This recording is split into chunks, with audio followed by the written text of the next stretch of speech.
This is going to be Chapter 9, Lifespan Development. And key concepts you'll understand after this discussion are going to be human development from conception to childbirth, the psychosocial theories of nature versus nurture, the continuous state of physical, cognitive, psychosocial development from young to old, the impressionable time of middle childhood and the health concerns that faced adolescence, moral development and facing adult responsibilities, and a greater understanding of acceptance of the stages of dying. Personal development. Paramedics encounter patients of all ages. Understanding developmental stages will help adjust approaches accordingly. With connecting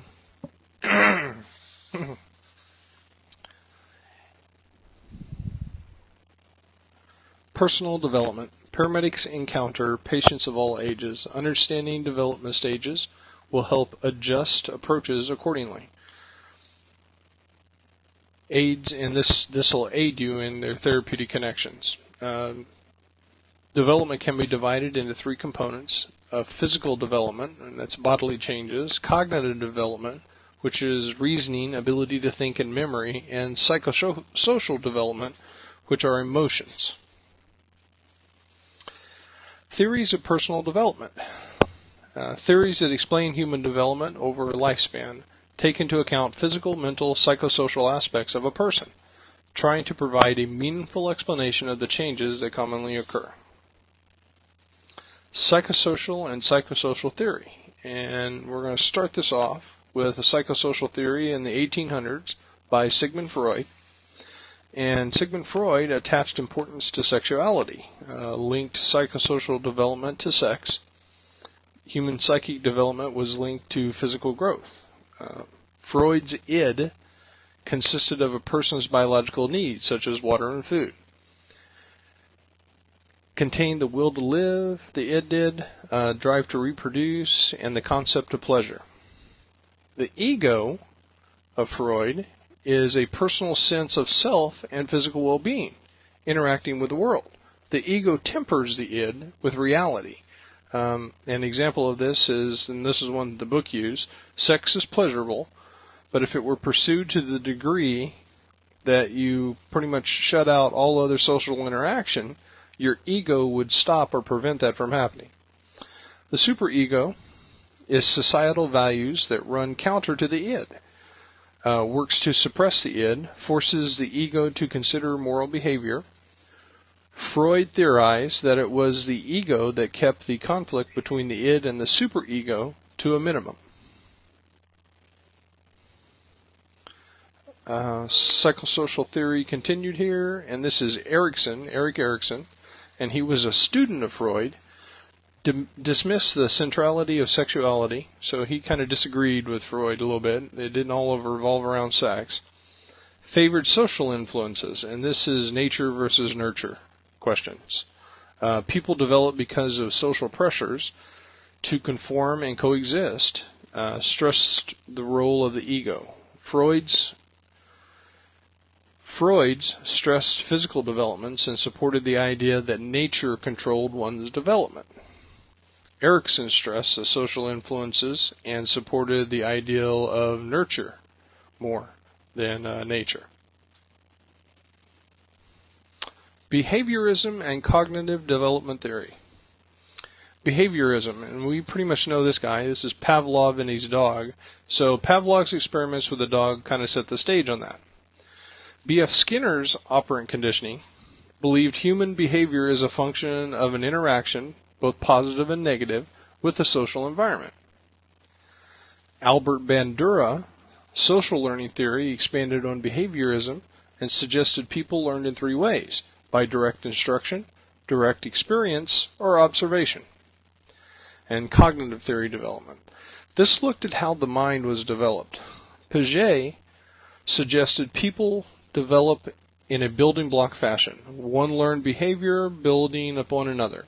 And people learn in schemes, or kind of like algorithms, scaffolding, if you will. Intelligence is a function of the person and the ability to create new schemes and successfully adapt. Sources of human development are going to be things like assimilation, integrating new information into a pre-existing matrix. So I assimilated that information.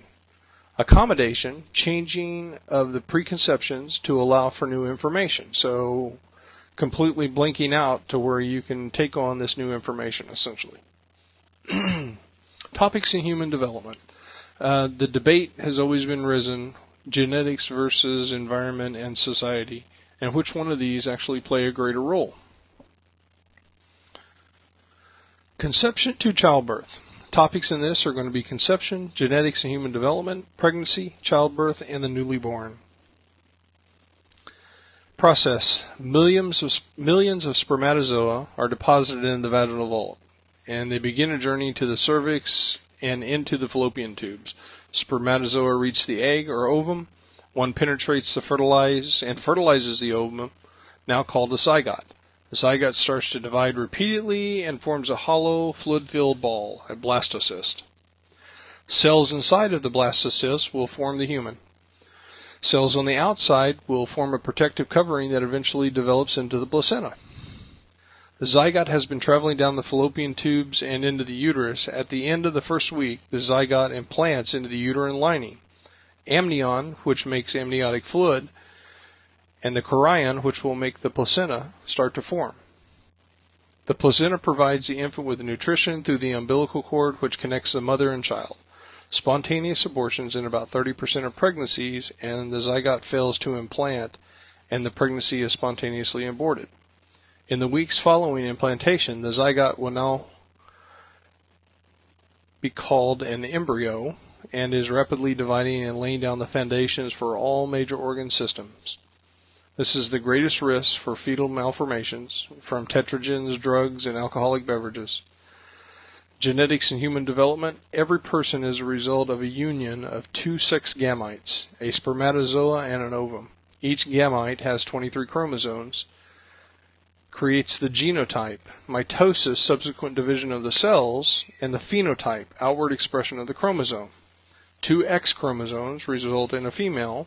One X and one Y chromosome result in a male.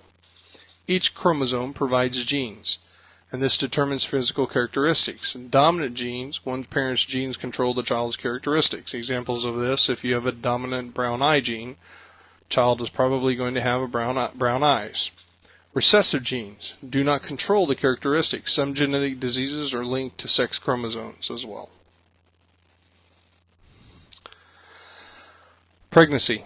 Viable after the 9th week. Fetus comes to term about the 9th month. Pregnancy stages are divided into trimesters. The first trimester, germinal period, and you have high hazards in there. We talked about tetragens.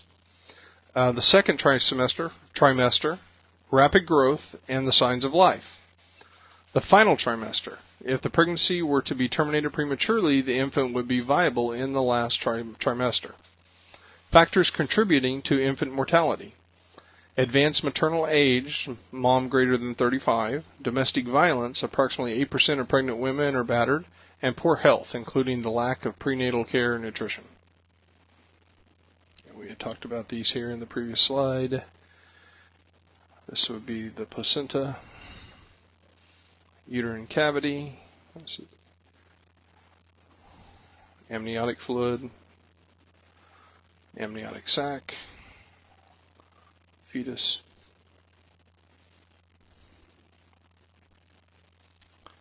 Childbirth. Accumulation of 9 months of growth and development. Labor begins when the uterus starts to contract, pushes fetus into the birth canal, dilates the cervix through widening and thinning, takes about 12 hours, but can range from 1 hour to 24.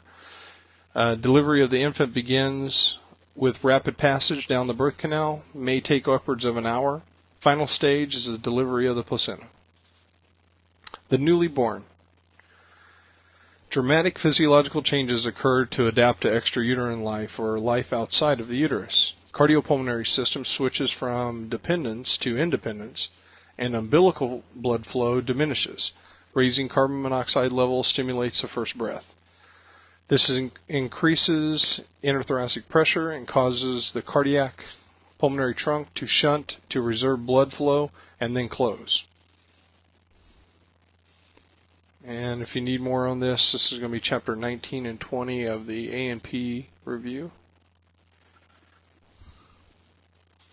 The infant. First year of existence revolves around eating, sleeping, and growing. At 4 months, the infant's sleep-wake cycles start to approximate that of an adult-ish. Physical development. Average newborn weighs between 3 to 3.5 kilograms at birth, almost triple in the first year. Challenge to adapt to the outside world. High heartbeat and respirations, maintaining ventilations represent one of the greatest challenges. That's due to the physiology. They have a narrower pathway. Primarily breathes through the nose. Fewer alveoli to exchange oxygen increases the respiratory rate. Diaphragm is limited in its ability to sustain rapid respirations. Increased metabolic demand upon the body to produce heat. Infant can quickly fatigue and then experience respiratory distress and failure. First 6 months, neuromuscular development. Primitive reflexes start to wane. Motor neurons with the spinal cord mature. Paramedics should be attentive to the presence of infantile reflexes, limp extremities, Moro reflex, rooting reflex, sucking reflex, palmar grasp, tonic neck reflex, Babinski's reflex, and we'll talk about all of those here in just a second. Let's go back to one of those here really quick. Moro reflex is arms extend whenever they're startled, so their arms kind of extend out. Rooting reflex, turn towards the cheek whenever stroked, so if you stroke on their cheek, they'll turn towards it. Sucking reflex, if you kind of tickle the top of their lip, they'll suck on your finger. Palmar grasp, infants grasp an object pressed against their palms. They got a good grip for their size. Tonic neck reflex, turning the infant's head to the side causes ipsilateral arms to straighten and contralateral arms to bend. And those are fancy $5 words for ipsilateral means on the same side. So if you turn kiddo's head to the right arm is going to straighten. And then the other arm, the left arm, is going to bend. Babinski reflex, fanning of the toes and extension of the great toe caused by stroking the lateral soles of the feet. So we get a bad Babinski sign on a kiddo. If we got the same one in an adult, we would think they had some sort of brain injury. Infant experiences the greatest amount of growth during this period. Their bones, their muscle mass, control over muscle groups. This results in crawling, cruising, and walking.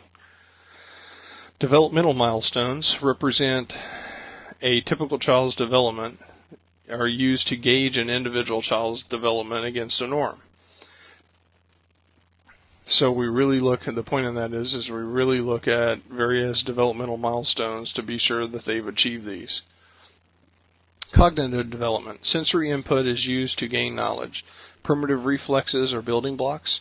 Future experiences are assimilated into the old schemes. Language skills development. Cooing, simple vowel sounds, or preverbal gestures, pointing, uttering first words at about 12 months.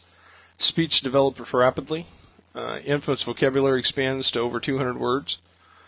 Psychosocial development. Bonding establishes a nurturing relationship between the mother and the child. Influences on this, though, are going to be separation and difficult delivery and breastfeeding. Temperament begins to manifest. Personal effect and emotional expression begins. Socialization will affect social competencies later in life. And a test on this is the ability to withstand separation. Autism also may be discovered at this age in life as infant stages. Parent-child relationships, there are several types. There are nurturing parents. They provide clarity of communication, make demands for mature and maintain parent control. Permissive or indulgent parents tend to give control over to the child by not establishing boundaries or routines.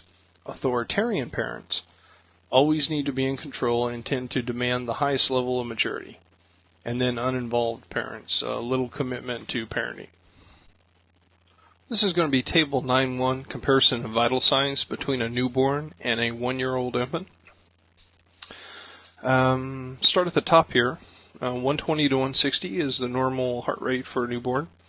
And we start to see a normalization occur to what we're more familiar with. 1-year-old, 2-year-old, the closer that we get to 8, or the closer that we get to an adult age, or adolescent age, what we'll see is a normalization of the heart rate. Respirations, 40 to 60, awful fast whenever they're small. And this kind of is normalizing at 1-year-old. Blood pressure should be above 60 millimeters of mercury systolic. And a 1-year-old should start as long as their blood pressure is systolically above 70.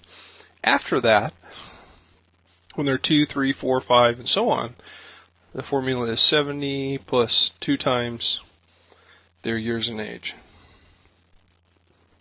And these are the reflexes that we talked about earlier. Examples here.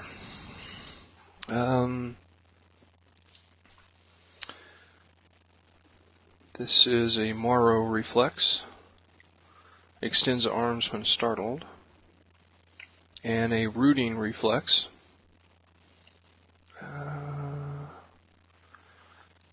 Right here. If we scratch the cheek over here, kiddo will turn towards the direction that we scratched his cheek on. Sucking reflex. Palmar grasp reflex. This is going to be a Babinski's reflex. Whenever we stimulate the palmar area, toes should go down to remove the ball of the foot away from the stimulus. But in a kiddo, toes go back and presents the palmar surface to us, which is kind of the reverse. Now, as this goes away, and these first looks at the reflex kind of start normalizing, and we start to get older, this will normalize to what a Babinski should be, which is toes downward. Tonic neck reflex, turning the infant's head to the side causes ipsilateral arm to straighten and contralateral arm to bend. That's this one here. Turn kiddo's head this way, this arm straightens, and the opposite arm bends. And kiddo could use some heat. He's looking a little blanchy.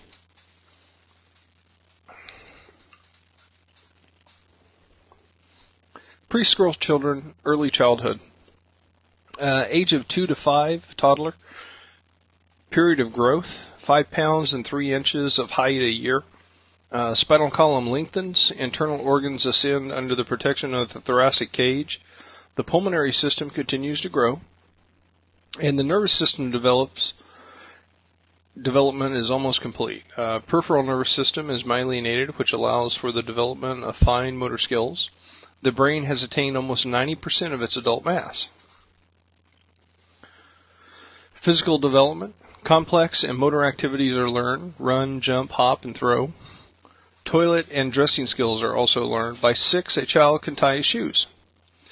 Sex impact can be noted. Males, force or power, and females, fine motor skills. Improved coordination. Play period of sibling rivalry can be seen. Cognitive development. Paget stated that this was the pre-operational stage, and their thinking is concrete. Cannot think in abstract. Paramedics should be careful to construct their statements, or careful what they say, because they are concrete thinkers. Symbolic thought and mathematical reasoning develops. Language concepts develop. Syntax and semantics, the rules of grammar and the meaning of the words. Practical application of the language. Sexes become more evident. Female tend to ask questions, make requests more indirectly, maintain more eye contact, and use more nonverbal cues. Psychosocial development. Play has a pivotal role. And cognitive theory stages of this, one is functional play, performance and simply repeated movement, and then there is constructive play, common objects and tries to build things, and then there is pretend play, substitute oneself into another character, and then games and rules, which encourages an understanding of interpersonal relationships as well as a relation of abstract concepts in the real world.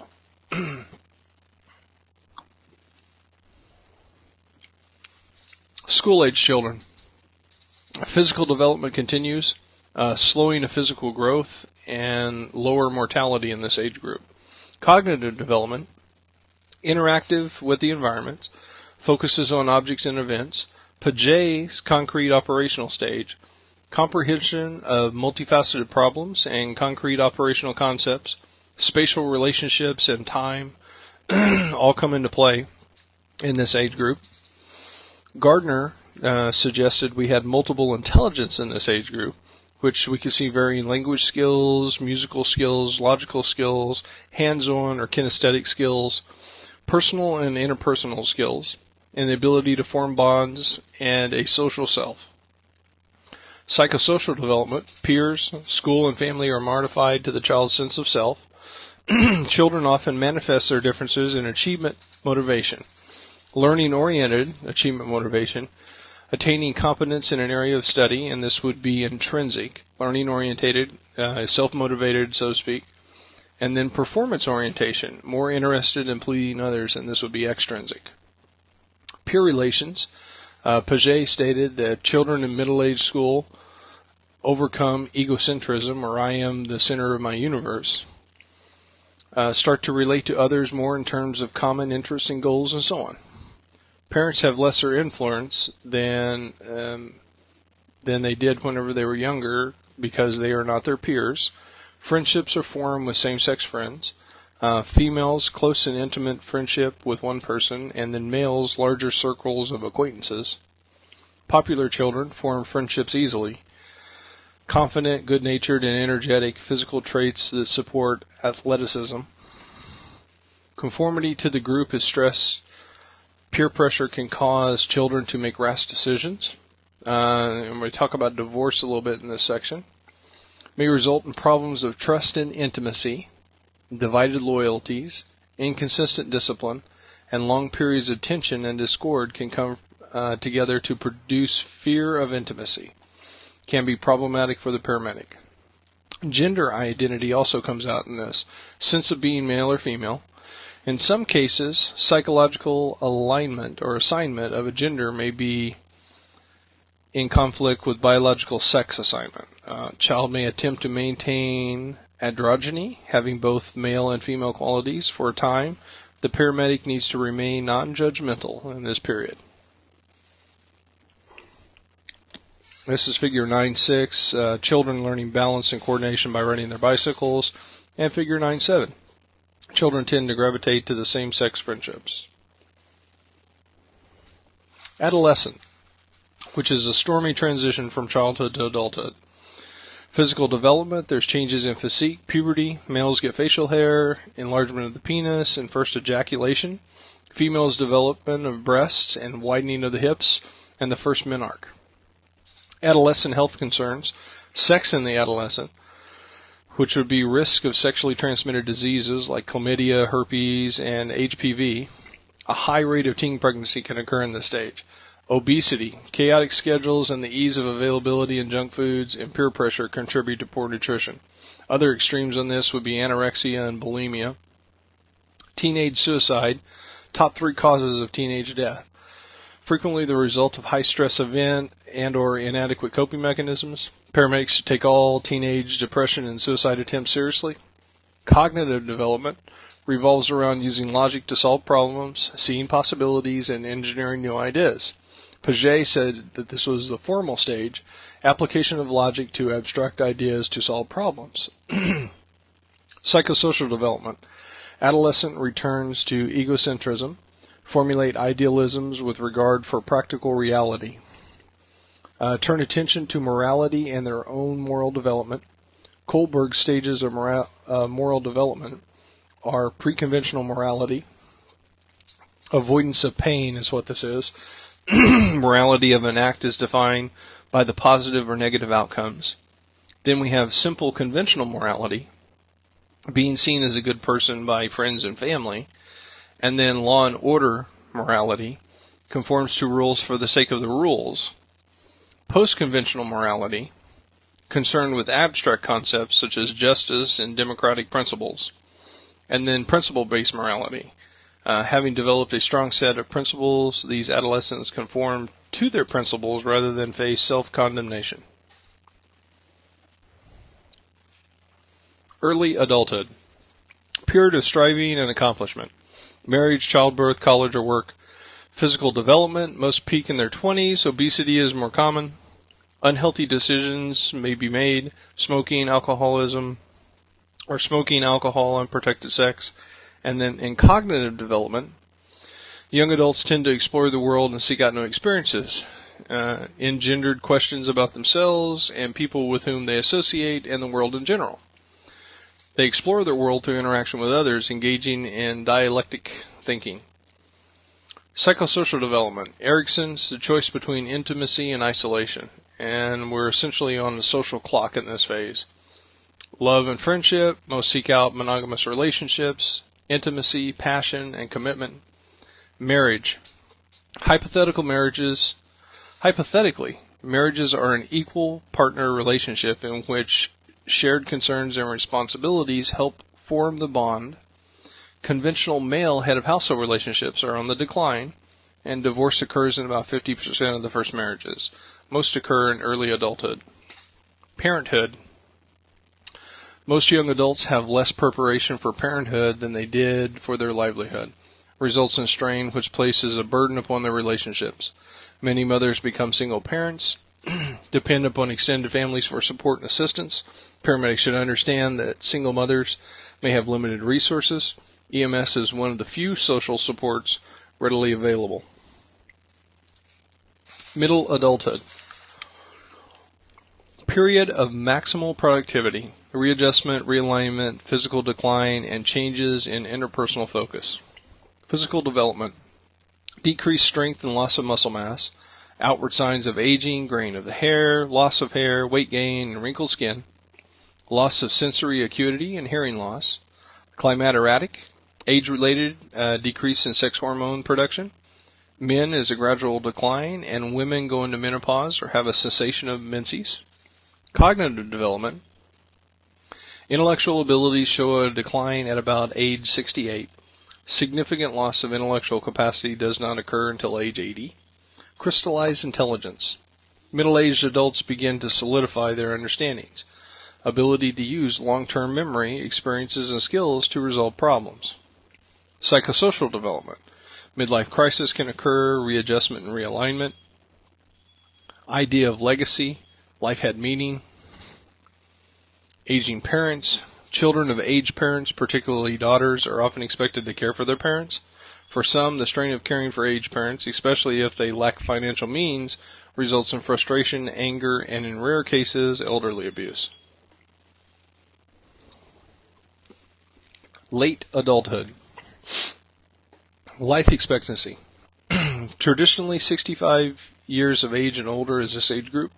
Poor marker for onset of senses, and that's the loss of cell power for division and growth. Senescence. Breakdown in the body's ability to monitor for organ systems as well. Failure to repair those organs occurs. Stereotypical view of this time period is ageism, considering the elderly to be frail or feeble based upon interactions with a limited percentage of the entire population. Life expectancy.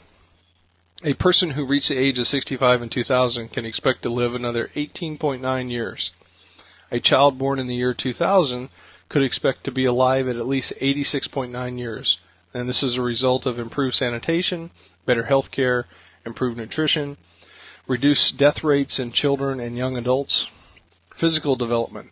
Most visibly impacted by the aging of skin, sags and wrinkles, and subcutaneous tissue. Bones tends to demineralize, osteoporosis. Cardiovascular, cardiopulmonary, and sensory systems decline over time and each organ fails. Cognitive development. Changes in mental functioning are generally related to the health of the person, not the age. Delirium is a sudden change in mental function. Acute brain syndrome, usually associated with reversible metabolic derangements. Example of this would be an adjustment of the adjustment of the sodium. Hyponatremia. Senile dementia, result of irreversible damage to the brain. typically is manifested over a long period of time. An example of this would be Alzheimer's disease. Psychosocial development, Erickson's integrity versus despair. Efforts to maintain one's dignity and using one's wisdom for the greater good will lead to feelings of integrity. Chronic poor health and substandard living conditions may result in an elderly person to fall into despair. Most elderly persons want to be self-sufficient and live as independent as possible. Examples of this are going to be assisted living facilities, adult care programs, at-home long-term care programs. Last but not least here, we're going to talk about death and dying. Most begin to plan for it. Acceptance should not be confused with desire. However, a desire to die and suicide are closely linked to aging. And this can be because of depression and terminal illnesses. Kubler-Ross's 5 stages of dying. Denial is pretty much the refusal on the part of the patient. Anger, angry at the world and angry at God. Bargaining, an attempt to bargain with God. Depression, this is the natural acceptance and of the inevitable and the start of mourning. And then acceptance, and this would be the acceptance of death, and those would be the 5 stages. In conclusion, a person undergoes dramatic changes over the span of an entire lifetime. Understanding changes and impacts helps the paramedics empathize, allows the paramedic to adjust patient care to the patient stage of life development, and ensures a more therapeutic outcome. References for this chapter can be found from the Professional Paramedic, Volume 1, Foundations of Paramedic Care, First Edition, pages 130 to 155 of Delmar Learning.